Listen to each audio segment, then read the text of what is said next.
So I'm back again with another video log. The topic of this is going to be a little bit different.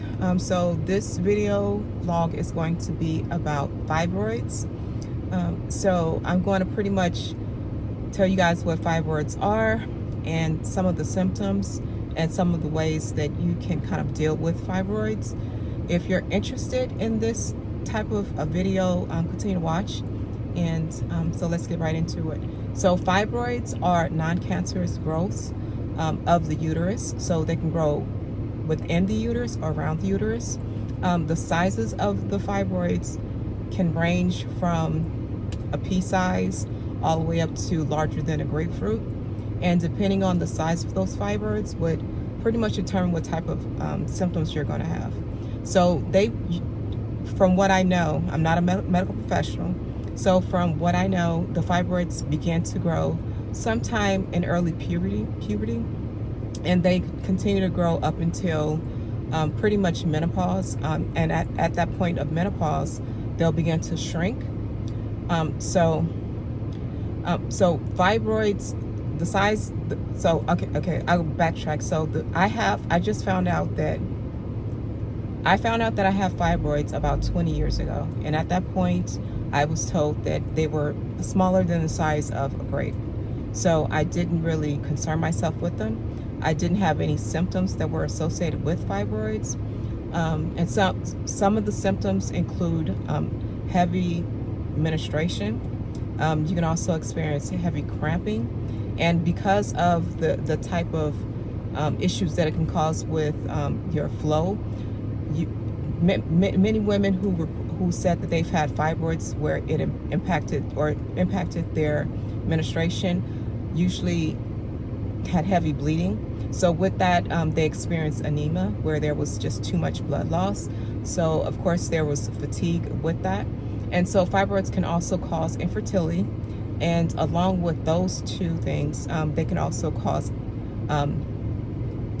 other symptoms that involve your internal organs, because the way that they grow, they can pretty much sit on or pretty much take up the space where your other organs should normally sit. So I found out that I have fibroids about 20 years ago, and like I mentioned, at that point they were only the size of like a grape. And so 20 years later, I guess about in 2023, I started noticing symptoms that ranged from heavy bloating, and also other issues that I couldn't really understand the reason for them. I would have digestive issues, which no doctor can pretty much explain to me as to why. Some doctors may have said that my symptoms were irritable bowel syndrome or something like that. So I just got to the point where I knew that I couldn't spend the rest of my life dealing with the symptoms that I had, and also because they were worsening. So I started to try to find out why. I wanted to find the root cause of what was going on with me. And at that point, I hadn't correlated the fibroids that I was told that I had 20 years ago with the current symptoms that I was having with my internal organs. So I went through this long process where it finally came to the point where I pretty much reminded one of the doctors who would have had my medical records. And I said, I had fibroids and I think that they're causing these issues. So from there, I went and I had to have a ultrasound. And at that point, I was told that they had grown. And then, so to get a better picture of exactly what was going on, I had to get a pelvic MRI, which is, the imaging. It'll pretty much show you exactly what's happening. And so the fibroids that I had 20 years ago that were the size of a grape had grown, I believe, to the size of, I would say, a plum, about the size of a plum. So the ones that are causing me to have symptoms I have a couple of them, but the one that was causing symptoms is pretty much sitting at the top or front of my uterus, so it's pushing things outwards, and it's impacting my internal organs. So that was the cause for my issues. And so, of course, I want to have that resolved. So to me, the only resolution that I can see is to have the fibroids removed. And so, not for me, removal was not, I guess, the better option. So I'm going through a process called uterine fibroid embolization, where I would have to go to see a interventional radiologist, not a gynecologist, where they would insert a catheter into one of my arteries, and it would pretty much shut up. They would,